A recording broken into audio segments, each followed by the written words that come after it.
Well, welcome to a slightly altered Friday Focus this week. Some of the personnel are not available, so it's Liam and I tonight. Liam, of course, is grabbing a train to London tomorrow to interview some celebrity superstars, so we'll not keep him too long. But Liam, we've had yet another Scottish Open, the 63rd, as you told the crowd on a few occasions, and a good one again. A very good one, and you forget the history, well, maybe you don't forget the history, but when you recall the history that this event has, to see racing of the calibre we saw tonight, especially that final race there, it's just phenomenal. I don't think you've probably seen better racing anywhere in the country tonight than some of the races we've seen here tonight. Yeah. Probably the favourite at the start of the meeting might have been Rory Schlein, and we also had the home number one, Ricky Wells. They both did quite well in the qualifying. They got through to the semi. At the beginning of the night, we had a word with Ricky Wells, and this is what Ricky had to say.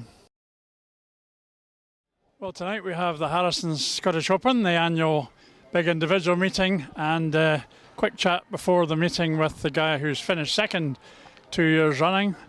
Ricky, the obvious question is, what does it take to just go that one step up?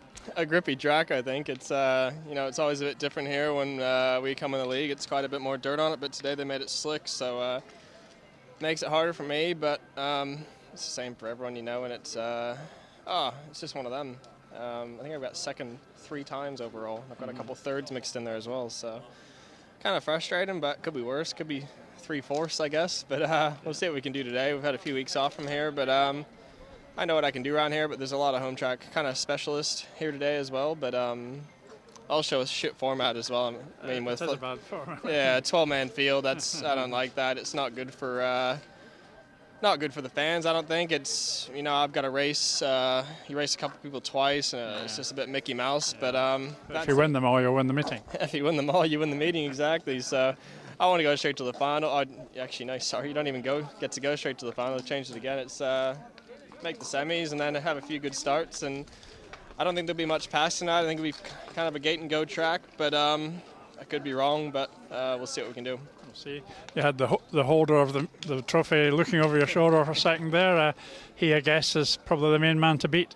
Yeah, he's good when it's slick around here. I wind him up every year for it. If it's slick, he's going to do good, but we'll see what we can do. Rory's good around here. He's done probably as many laps as I have around here. So, you can't say that he's not a good rider around here. But, you got Richie. You got Heapsy in there as well. Matty Weathers on his day can be on the top of around here. So I think Bewley, yeah. It's the whole field's pretty good. Starkey, the list goes on. You name the whole field. So, be a tough meeting, but we'll see what we can do. Well, that was Ricky at the start of the evening. He was a little bit critical of the format, and it is slightly controversial. Did you think the format worked reasonably well, Liam? It's an unusual format. It is an unusual format, but it certainly mixed things up, Mike. It certainly gave certain people chances that we maybe didn't see at the beginning, and made for quite competitive racing. It did.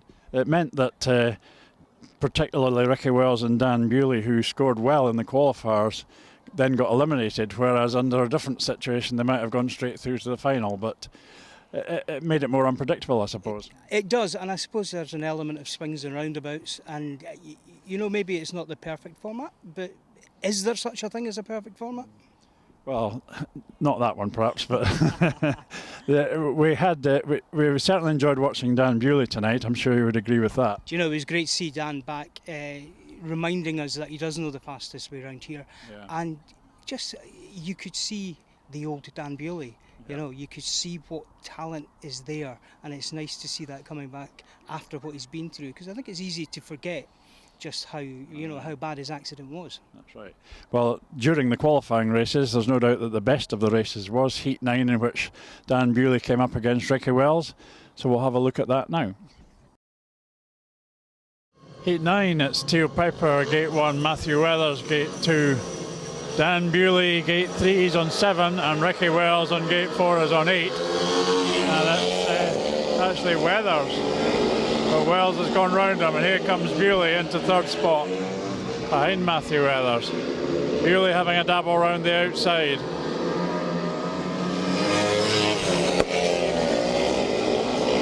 Interesting stuff. Dan's gone past Matthew now. And I must say, Dan really does look quite impressive. Matthew's plugging away on the inside. That's his favoured line. Dan's really having a go. He's got the advantage in speed. By going so wide, he's giving himself a chance against Wells. Not sure if Ricky knows how tight this race is. Superb stuff from Bewley. Here he goes. What a wonderful pass by Dan Bewley. That really is terrific. Bellevue teammates, of course, but in the end, the win in the best race of the night so far goes to Dan Bewley. What a super effort that was. And Dan Bewley, 2 wins, 2 second places. So Dan made the semis, and in fact 8 of the riders made the semis, but it was actually quite tight for the last qualifying positions, with Ben Barker getting a win to get in.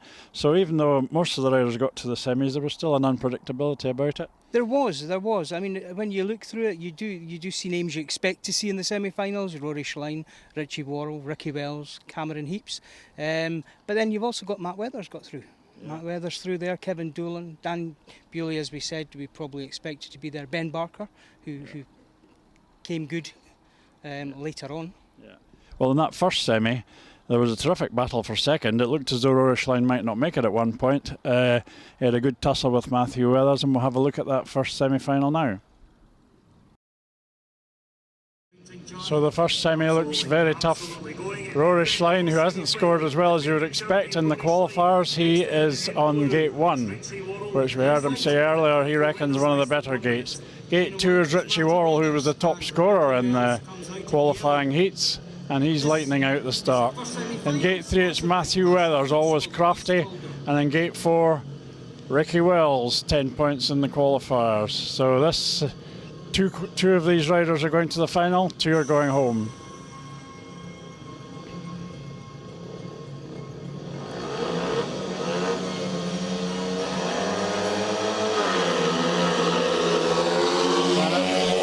Worrell, who's away. Klein's come round the inside though, but Matthew Weathers has got into second spot, and Matthew will not be easy to pass, although Schlein has just passed him. But Matthew Weathers has come back. Now we're getting some tough stuff. Schlein on the outside of Weathers, and he's through this time, I think. Weathers on that inside line is effective.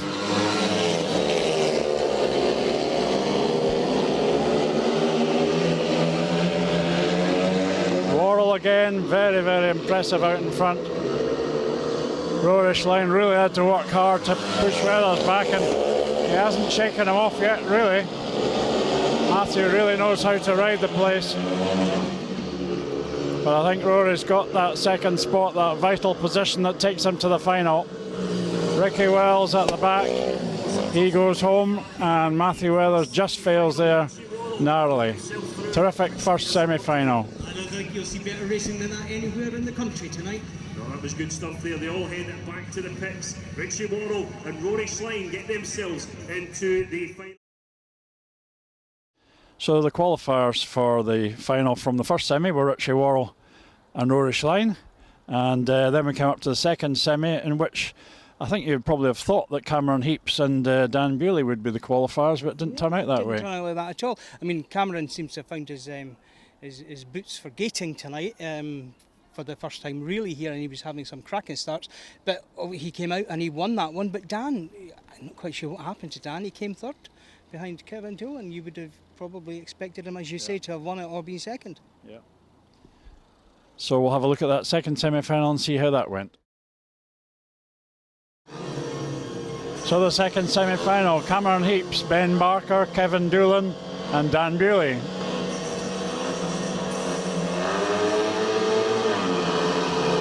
Doolan's away well, Heaps is away well from the inside. Oh, Ben Barker in trouble at the back. So Heaps leads the way from Bewley. And Bewley's tried a very wide line there, but it hasn't paid off for him. Well, Dan's ridden so well up to this point, but it looks like he might not make the final. He's lost a fair bit of ground. He's made up some of it there, I think. 2 laps to go. Bewley hard inside Doolan, but Doolan's still in that second spot.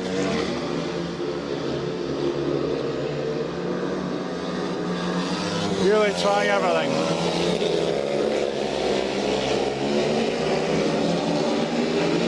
Doolan's crafty enough to stay where he is, I think. Really making a tremendous effort. And he's just a tyre short at the finish, or a wheel short perhaps. So Keeps and Doolan go to the final. Cameron looking brilliant. What a battle for second place. He's on cracking form tonight. So the finalists were Messrs Heaps, Worrell, Doolan and Schlein, coming from the same outside gate that he won it from last year. And Richie Worrell led all the way, but Rory tried so many different lines that Richie really had to think about what he was doing. He did indeed. I mean, that for me was the race of the night. That was an exciting race. I was standing on the green watching it. I think it was a slightly controversial decision, but we have the decision, and Richie Worrell is the champion, the Scottish Open champion 2019. Yeah. Well, Richie Worrell was the winner. We're going to look at the race now, and we will also show a photo of the finish, no matter what it shows, but the winner is Richie Worrell, that's for sure. Here's how he won it in the final.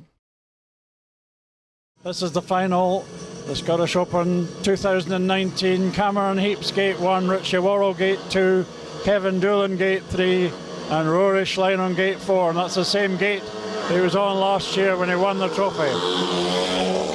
Worrell leads the way, Schlein is chasing, Worrell's in front. Worrell from Schlein. Schlein goes roaring inside him. Pushes Worrell really wide, but Worrell holds on.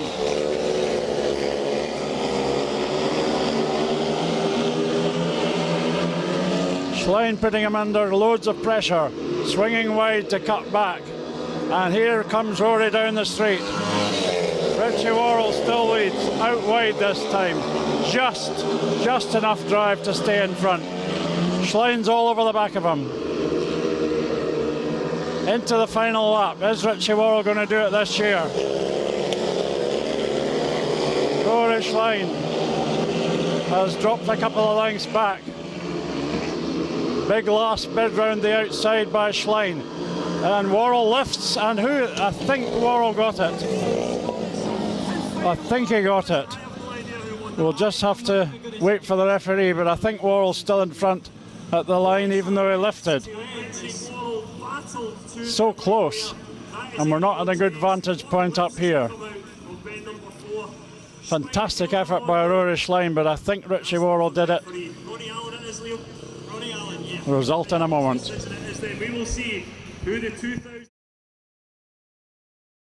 So Richie Worrell is the Scottish Open champion for 2019. Nothing can change that.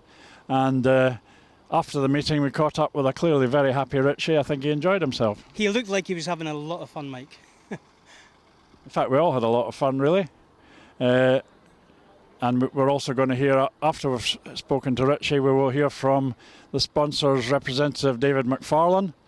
And that'll close the show for this week. Here's the winner of tonight's meeting. Finalist last year, first this year, and just about the top man round Armadale these days. Richie, you must feel quite good about that. It does, yeah, it does. These tracks really do suit me. These small technical tracks, I can really get going on them. Yeah. And well, as we've seen, I love riding here, and I think that's a big thing of it. You know, when you're having fun. You know, when an Edinburgh fixture comes up, I can't wait to go and do it. You know, I really do enjoy riding this place. It just suits me, and I think it shows. You know, it shows in the riding. Great stuff. I think it would be fair to say that you were the man of the meeting. You dominated the early stages. You were the top scorer, so you deserved to win it. It was pretty close in that final, though. Yeah, I think I made it like that, to be honest. The finals do that. You know, they do bring out that extra oomph, should I say? You know, Slaney made. I hadn't quite built my speed up. It was the first lap, and Slaney made a bit. I'll say it was kind of desperate with the move he made down there. It could have been dangerous.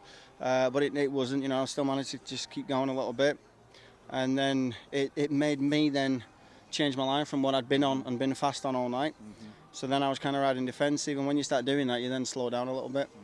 Mm-hmm. But I rode a defensive line to where he couldn't do anything like that again. And the last corner, just as it was coming out, I looked over to see where he was, and then however it was a change of body position on the bike at one night caused the bike to grip. It come up and then it made it a real close finish, which it was a bit too close for my liking. Yeah. Well, the whole conclusion to the meeting was exciting from the fans' point of view. So yeah, so who got it? But yeah. I kind of knew I got it because I know that that's the second finish line, so I didn't give in until I got past that. Yeah. I can't, in my head, I knew I got it because I was sat on the bike, I knew where it was at, and Slaney seemed to think that he got it, but what can you do? Yeah. Well, he's won it 4 times, so it's only fair somebody else gets a shot. Well, I said that to him in the change rooms because I got it, and I was hoping it was going to be a little bit more grippy than what it was. Yeah. And I got it. I was like, oh god, it's slick again. Slaney is strong when it's slick here. Mm-hmm.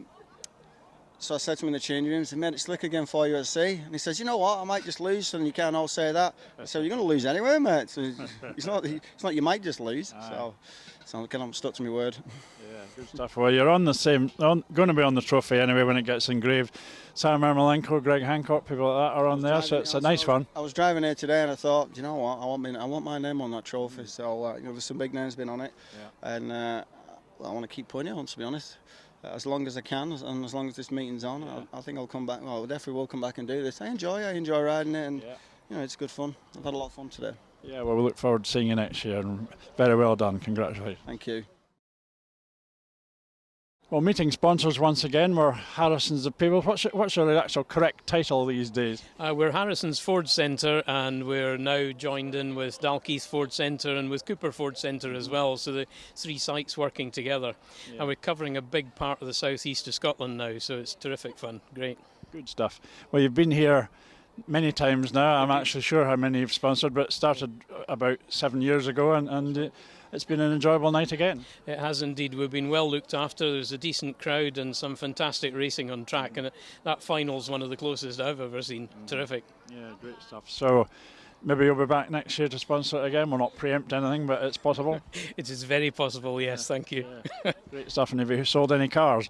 We're not sure. It's not really the aim of the game tonight. No. It's just a bit of exposure. Come along, have some fun, and let people see what we've got. So, no, we're more than happy. Great. Well, it's nice to see you again, David. Thank you very much for your backing. Thank you, Mike. So that's the Scottish Open over for another year, an enjoyable one. I think we all enjoyed it. I think that was a great advertisement for Scottish Speedway, what we can do here. It was a great night. The audience, the crowd seemed to love it. I certainly loved it from our tower. It's sometimes difficult to see just exactly who hits the line from there, but that final from the centre green was something special. Yeah. So it's back to normal business for the Marks. They're down at Berwick tomorrow, and we have Redcar here next Friday. It's going to be quite exciting. I'm quite looking forward to it. I'm going to miss Berwick, but as Dick Barry said today, he thinks it might not be as easy for Berwick as they think it will be. So we shall see what we shall see. Yeah, so Dick's trying to entice us down the coast. Hopefully a lot of us will be there tomorrow, and then back here for Redcar next week. Get your tickets for that one on the website, and get yourself along here to see if the Monarchs can beat the Redcar Bears. And Josh Pickering might be back for that one, he said tonight, so we'll see if that happens. That's it then from the Friday Focus. Thanks for watching, and good night.